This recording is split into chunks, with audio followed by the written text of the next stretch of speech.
छत्रपती संभाजीनगरमधील घाटी रुग्णालयात लिफ्टने एका निवृत्त कृषी अधिकाऱ्याचा बळी घेतला आहे।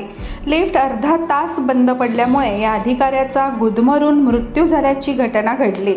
आपण या घटनेविषयी सविस्तर जाणून घेऊया। किशोर गायकवाड असं या मृत व्यक्तीचं नाव।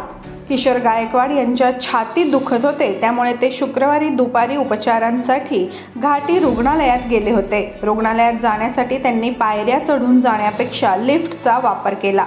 ते बाह्य रुग्ण विभागाच्या लिफ्टमध्ये गेले, परंतु ही लिफ्ट नादुरुस्त होती। किशोर गायकवाड बाह्य रुग्ण विभागाच्या या लिफ्टमध्ये जवळपास अर्धा तास अडकले।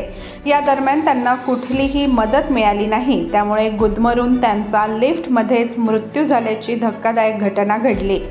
घाटी रुग्णालयात वारंवार लिफ्ट नादुरुस्त होत असतात। अशाच एका लिफ्टने अखेर शुक्रवारी एक बळी घेतला। लिफ्टमध्ये अडकल्यामुळे किशोर गायकवाड यांचा श्वास गुदमरला आणि त्यांचा जागीच मृत्यू झाला।